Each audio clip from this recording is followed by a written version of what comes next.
So today I'm talking about my first important film, Sad Song of Yellow Skin, made in 1969, released early 70, I think. The first thing to say is that the lesson to learn from this film is to ask yourself very, very critically, what's your motivation for this film you're thinking of doing? Because we can often go into things with contradictory or confused motivations we haven't really thought through. Have you got an axe to grind like Grierson? Many of us do have a propaganda purpose, don't we? We want to make a film about fracking, or we want to make a film about Trump, or whatever. Anyway, in this particular case, I wanted desperately to make a film about the Vietnam War, which was in its horrible sort of full flight and just the most terrible, foolish, stupid war. And so many people in Canada of my age and my group, we just felt so passionately about this war. And we wanted to say something about it, how wrong it was. But there I was, working for the National Film Board of Canada, an employee of the Canadian government. So how on earth was an employee of the Canadian government going to do a film that was critical of Canada's great ally to the South, America? It just didn't seem possible. Anyway, I came up with the idea, and I wasn't being deceitful. I mean, I really thought this could work.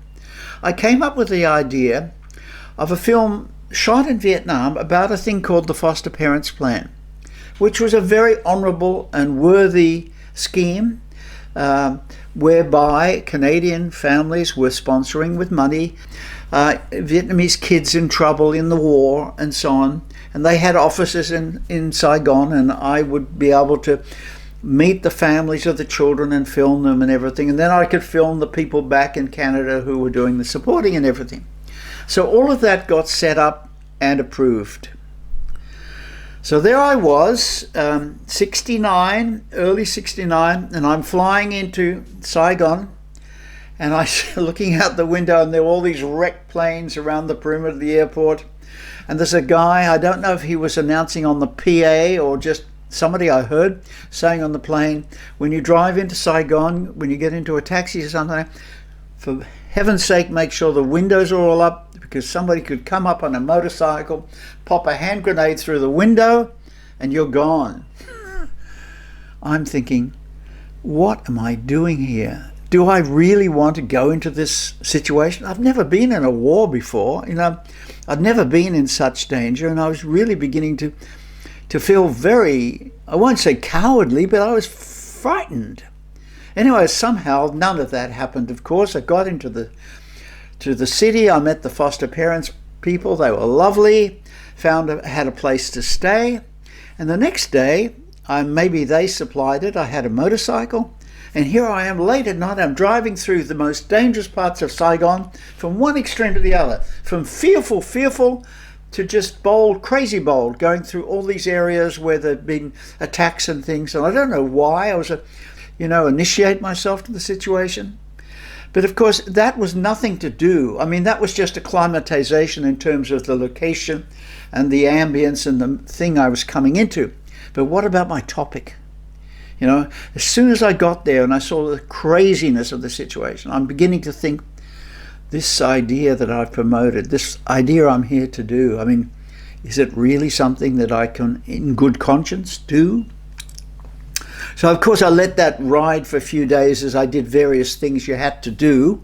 I found, for instance, that I had to be accredited. I had to go and get a little plastic card with a photograph of it from the American military.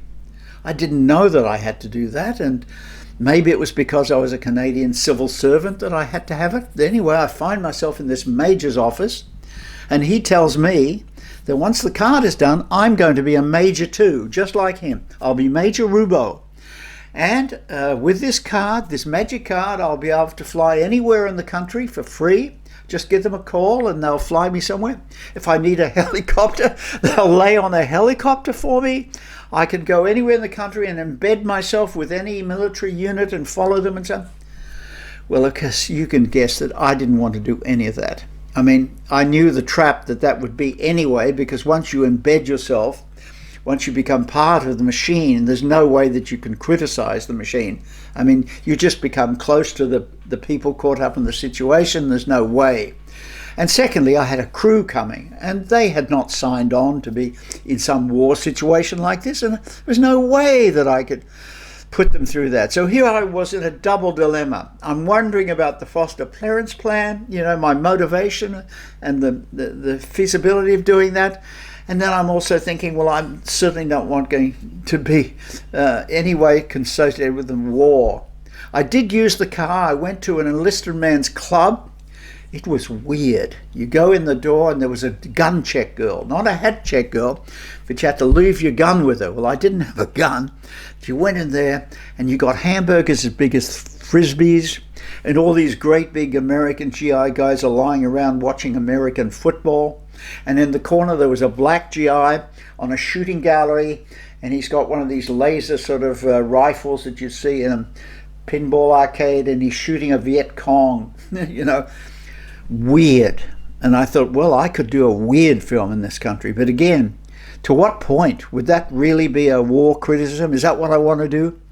I was really getting totally confused about what I should do and what I should tell my beloved Tom Daly, my producer, who'd actually got me there and had trusted me. Anyway, I was telling him backwards and forwards and hinting at my doubts and so on. Well, you know what saved me? Tom wrote back, full of reassurance and support. And Linda Trujillo, who was my assistant back there, who was organizing the crew and everything and keeping me posted on the moods around my film, she wrote a little paragraph at the end of her note and said, by the way, you're in Saigon. There's a guy there called John Steinbeck. He was a GI, but now he's working for a little news bureau somewhere in Saigon. And he's the son of the famous author, John Steinbeck, Mice and Men, Cannery Row. Wow. It wasn't the fame of John Steinbeck that attracted me. It was the words little news bureau. I thought, wow, if I can find these people, maybe they're my entry point. It's a very good sometimes, and Mike Moore does this all the time. It's very good when you're going into a situation that you can't control, that you don't know, to have some sort of go-between character. Somebody that you can latch onto who becomes a sort of intermediary between you and the place.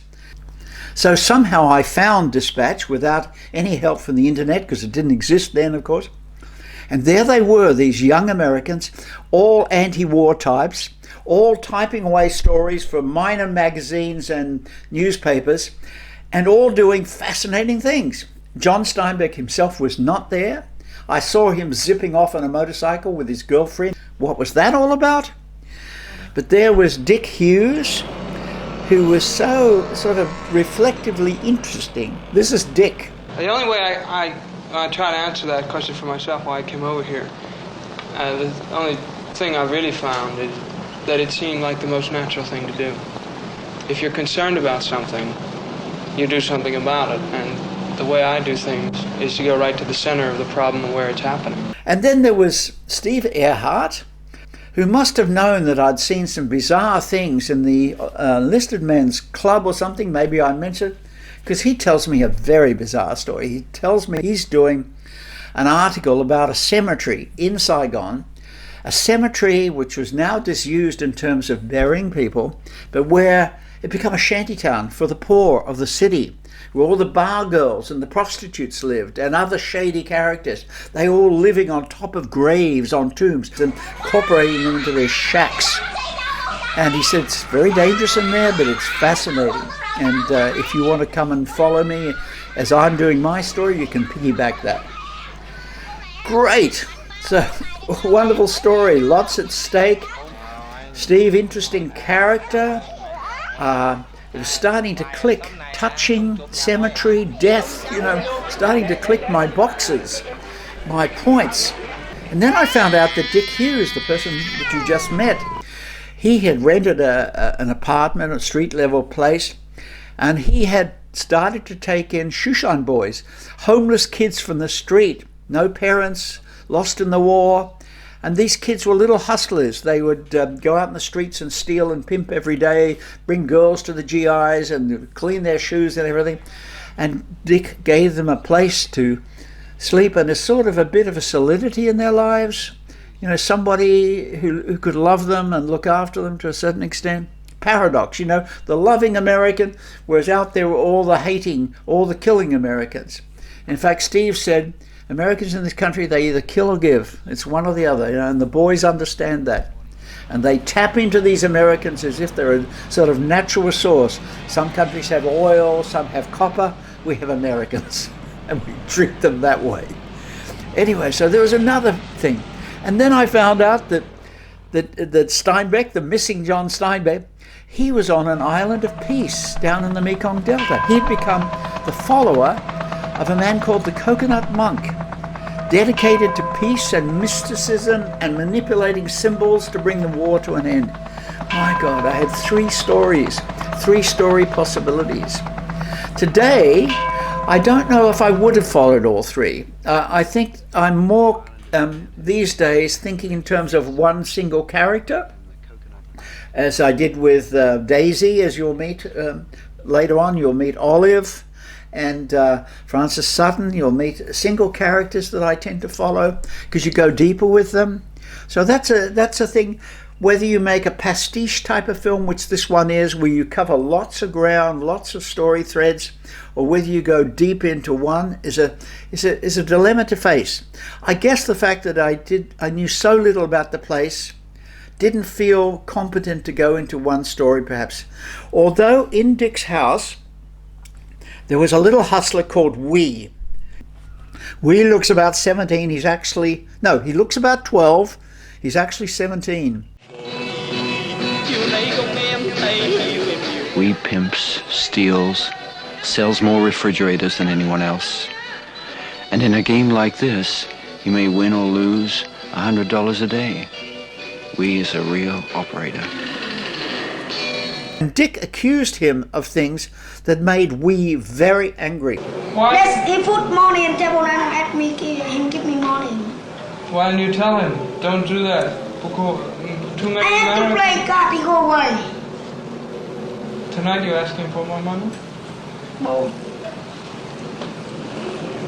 I don't get sleepy. Huh? I can't do work for money. Maybe something I go by the wrong, you know, the guy I mean about even I, you know. That is somebody that I could have made a whole film about, but I didn't. Anyway, so I had these threads. I wrote back to Tom and said, look, Tom, I've decided I'm abandoning the foster parents plan. Some of the people in the cemetery are actually foster parents plan recipients. I'll film some of them and we will give the footage to the foster parents plan. So I will feel ethically, and the film board can feel ethically, that we've, you know, done something right by them. But I can't, in all good conscience, do that movie. It's just too crazy here. I've got my characters. I know they're not Canadian. I know we're supposed to have Canadian content. I'm sorry about that. But I do think this is what to do. And Tom wrote back and said, we trust you. It was fantastic.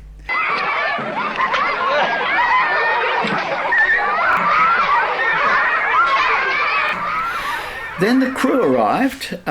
Actually, Pierre Letarte, the sound man, was already in the country, but then Martin Duckworth arrived to shoot. Here's a photograph of them on the island with the monk, with Martin shooting there, the tall guy. And I did a very silly thing, actually. The night of Martin's arrival, I took him out for street food, the sort of food that I had come to love at a stall that I patronized. And he got amoebic dysentery. Delayed us for weeks.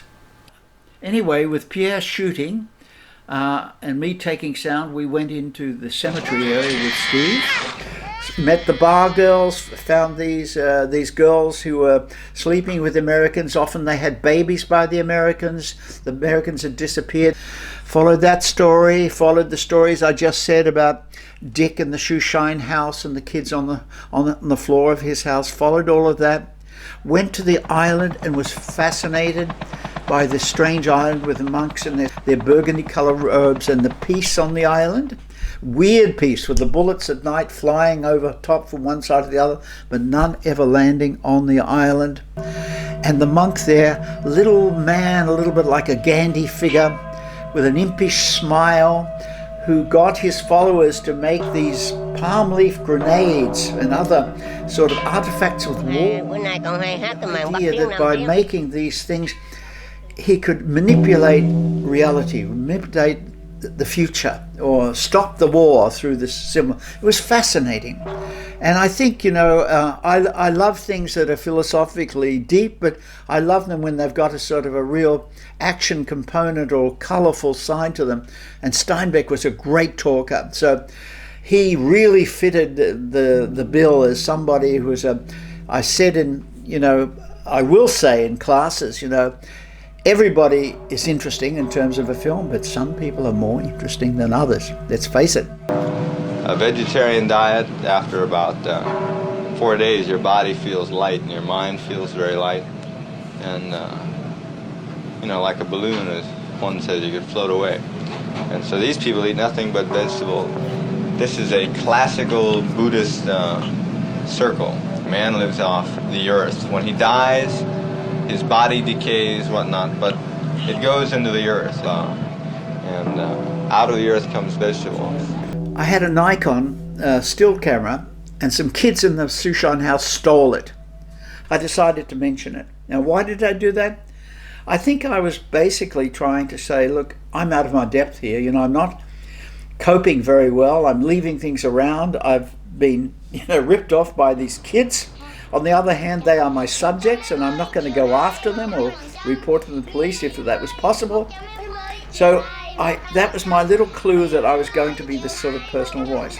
And Steve, too, becomes a very amazing personal voice in the film, especially at the end, when a story developed that I wasn't expecting. There was a lady in the cemetery. They called her the Opium Lady, and she had been the mistress of another army, the French. So somebody said that Vietnam was always a prostitute of one country or another. She'd been the prostitute with the French army.